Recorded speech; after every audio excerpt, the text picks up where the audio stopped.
So we're given this exponent equation and we're asked to find the solution set, meaning the values of n for which this is true.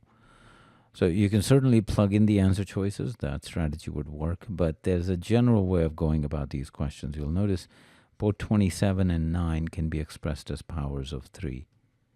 And that's what I'm going to do here, because I'm going to use the same base on both sides. So this becomes 3 to the power of 3n squared. This becomes 3 to the power of 2 times 5n minus 4. Now we have the same base, so we can equate the exponents. So really it's the solution to this quadratic equation, and that becomes 3n squared minus 10n plus 8.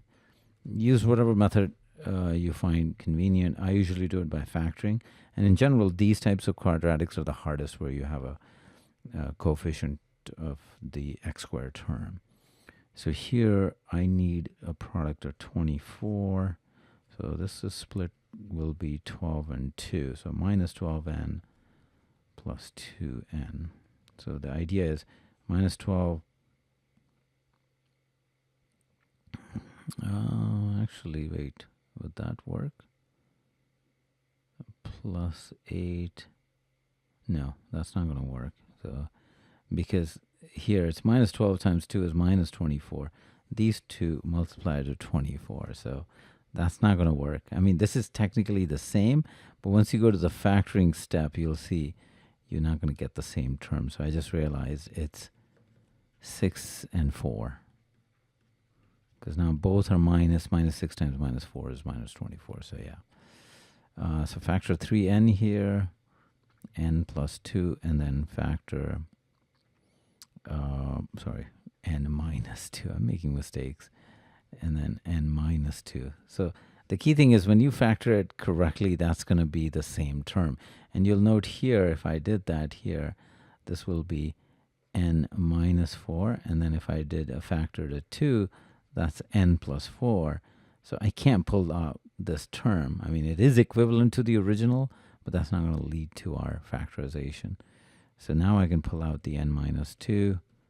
I have my roots by equating these to 0, and those are going to be 2 and then 4/3. So if I look at the answer choices, that matches with D. Now you could certainly use the answer choices if you had to do this by brute force, and again, it's going to be a matter of luck where you start, but for example, we know 2 is the answer, so if you plug in 2 here, this is 27 to the 4, and then if I plug in 2 here, 5 times 2 is 10, minus 4 is 6.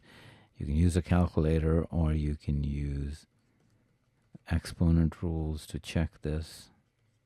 And you need to know how to do all these properties, and they are indeed correct. So you'd be doing this work to check the answer choices to find out which one is correct. So that approach would also work.